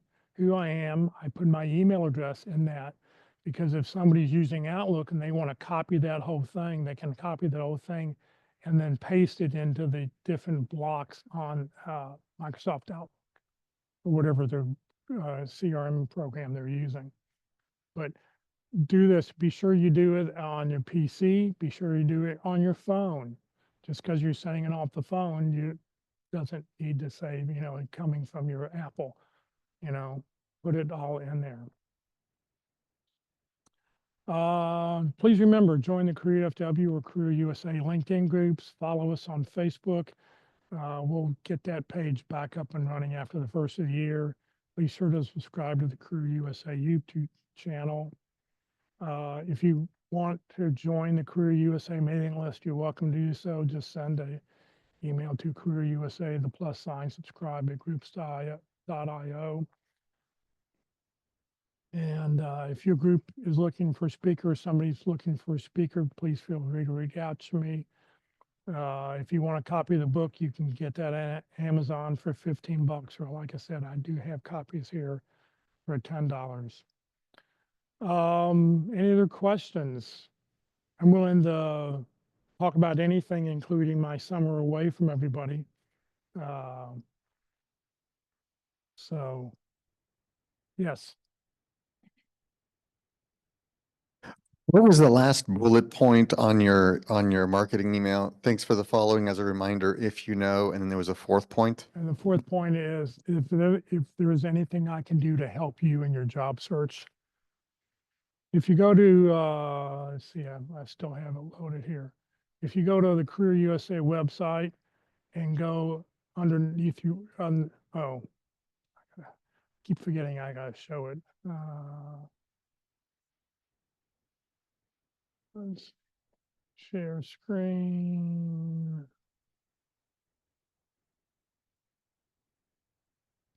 You go to the Career USA website and under resources, video and handouts, and networking handout, career letter document. If you print this off, it'll give you the first month what you do and the second month, and it'll talk about all the stuff. This comes from Kurt Vonnemotter, and then I've modified it with things I think that ought to be added on there too. So you can reach out, get the document and print it out and use it.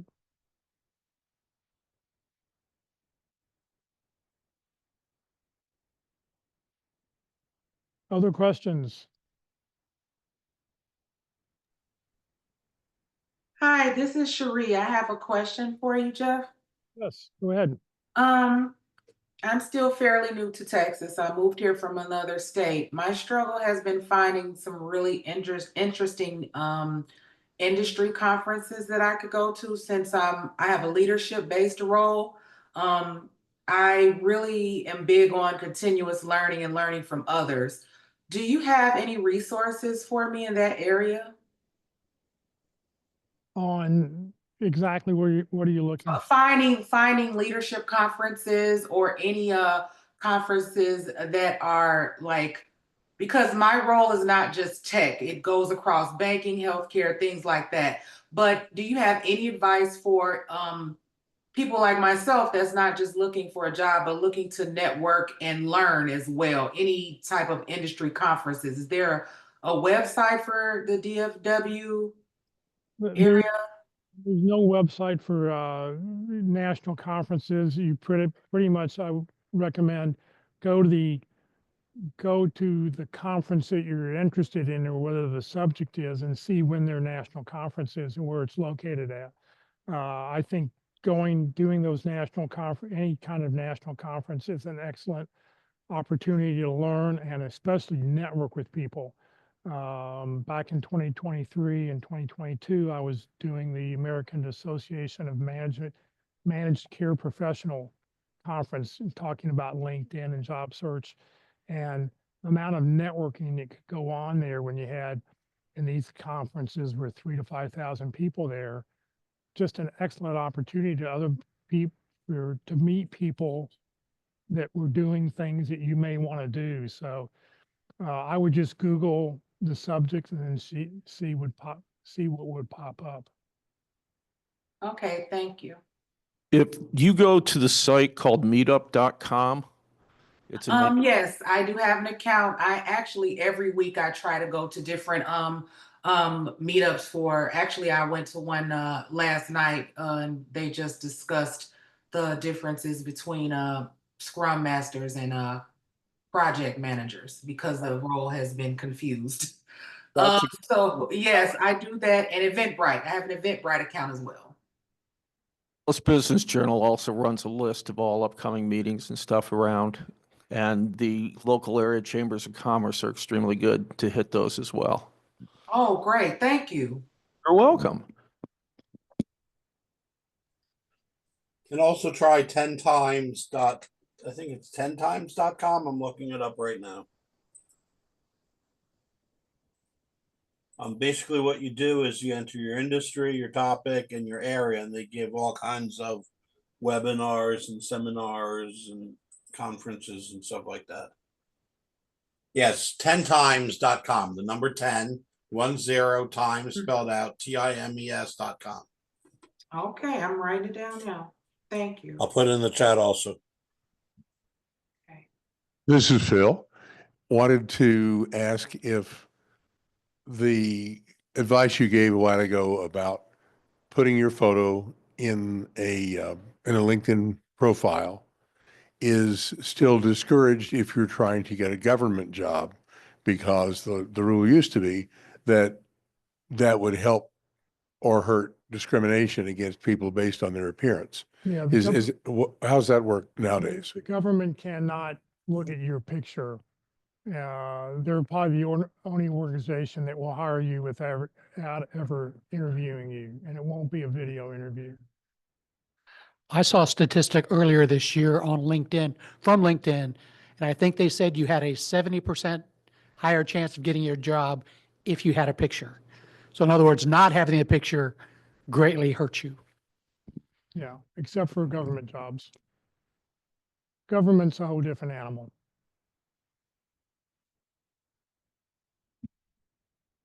As a hiring manager, if you did not have a picture, what I wanted to take a look at after we got your resume, I automatically cut you out. Because to me, it meant you were either a scam or you didn't have what it was we were looking for. Be proud of who you are. Throw your picture up there. Right, right. Anybody else? Yes.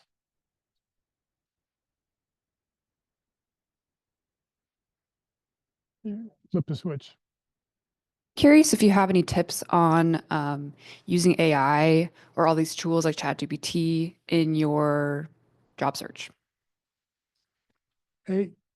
Well, Matt's the expert at AI, but the one thing I would say is AI is a great opportunity to help you find interview questions about a company, to look up it, to get information on a company, to have AI summarize the 10K that's put out the the CEO's message.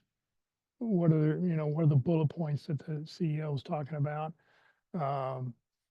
You want to be careful to let it modify your resume because your resume has to be you, and you don't want it to be modified too much. But you have more about AI. I could talk for an hour. Yeah.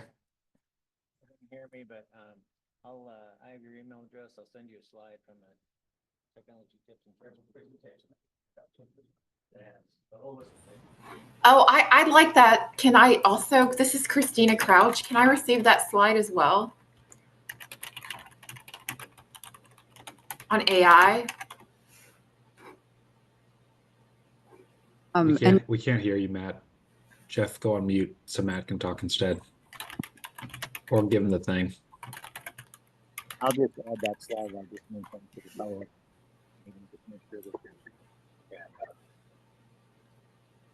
And I kind of asked that because I also just wanted to share some information that I had from an inside view. I used to work at Upwork as a product designer, and I was also helping with hiring teams.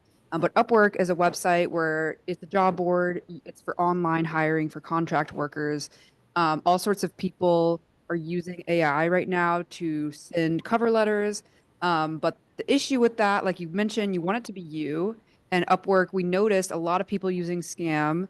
A lot of people also from the other end writing job descriptions using AI. And sometimes that can be beneficial. Other times it kind of means that the hiring manager doesn't really know what they're looking for. That can be kind of hard as someone looking for a job. Does your hiring manager know kind of what they're talking about? So I think AI is super helpful actually when you talk about practicing interviewing. I'm currently in school and I'm using it to like write tests for me to practice. Like, hey, here's some information, like here's my test review, turn it into like a multiple choice test review, and then give me all the answers, but then I'll do the test myself. So actually I think using it to help you with interview questions would be the most beneficial, and just caution to use it for writing your resume, writing your cover letters, because sometimes it's obvious. Sometimes people also put that information through AI scanners. Was AI used to write this? And that could look bad for you. Yes, so that they could yeah, that could disqualify you for using AI potentially. So it's really helpful, really interesting, but also you kind of caution to using it as well. Any other questions from anybody?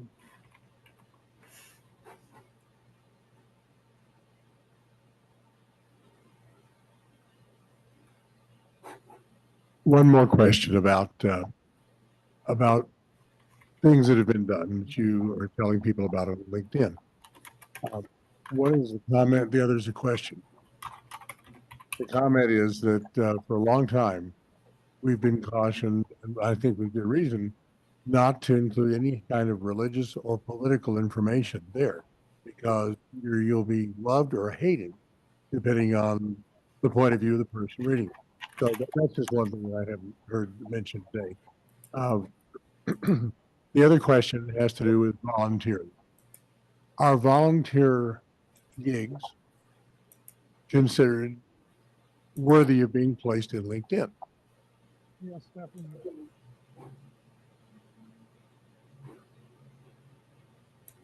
So this is Ron Layton. As a hiring manager, 110% volunteering matters. You may think it's an offshoot, but that offshoot may actually be what I, as a hiring manager, am looking for as additional skill that you may not know. But if I know it as a hiring manager, I see it there, put you in a different pile. Nothing wrong with volunteering. Yeah. Only help. All right, well, I see it's 10:30 or 11:30. I will stop and that's all.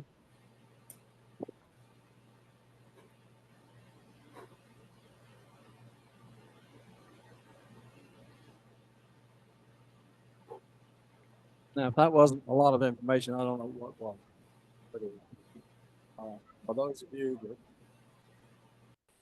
have thought about looking at Career DFW, Jeff has just given us a synopsis of all the stuff that's out there. Is it not amazing all the work Jeff has done, not only with helping job seekers, but with that website and with Career USA? Is that not? Let's give Jeff a hand for all that. Well done, my friend. Well done. So just a few more things to finish. Now, I'm going to repeat a couple of things because I have some slides set up and I was out there trying to hide them that Jeff's already covered while he was talking. But the playlist side, so he was talking about the 13-part workshops and all these videos that are available in these different categories, okay? Just be sure you hit the view the playlist instead of the icon for that. You'll see that the North Dallas the Career DFW has got a list out there. There's a bunch on interviewing as well. So there's tons. There's probably over 400 videos out there now in there, Jeff, for you to take a look at. So those are very, and when you click on it, this is what you get, and you'll see this one. Now there was one down at the bottom. You see this tech tips and tricks for job seekers. That's a really good one because it helps you. And Matt led that session. That was pretty good. And there's others that will be posted out there. We're catching up a little bit since Matt took off for a couple of weeks, left the country, couldn't be found. So now he's now back in action. Just a reminder that this what's coming up on Tuesday. It's going to be Kurt Vondermitter. It's the LinkedIn from a recruiter's eye. So Jeff talked a little bit about that and how some of them purchased the full-blown version for LinkedIn. And he'll tell you all about that from his perspective. And so you can check in with that on Tuesday, next Tuesday. On Wednesday, we'll be doing the interviewing with the practice interview team. We're also going to do the Tuesday online. Okay, both of those will be at 1 o'clock. You can check the calendar on the careerdw.org site to look at those links for those particular events. Glad to have you participate. We've talked enough about interviewing, I think, today. So what's coming up? Next week, we're going to talk about health insurance. There's a lot of health changes going on with health insurance for 2025. And so he is going to come and talk about that with us. We're going to take Thanksgiving off.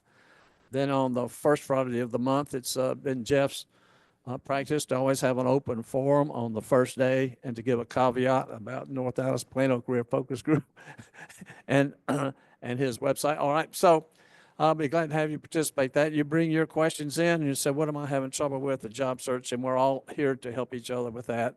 And then on the 13th, we're going to have Mike Coffey come and talk about background checks and some good information. So be glad to have you participate with that. If you want to go to Dickey's, how many people here are interested in going to lunch? Okay, 1, 2, 3, 4, 5, 6, 7. All right. All right, so we'll need a table or so for 8. We're glad to see you there afterwards. So thank you for joining us today. Wasn't it a great day to see Jeff back today and get him back in action? Absolutely a great benchmark. And so I think some of my prayers for you have been answered, Jeff. Thank you so much. God bless everyone. See you next week. Thanks, Jeff. Thanks, Walt. Cheers, everybody. Thank you. Bye.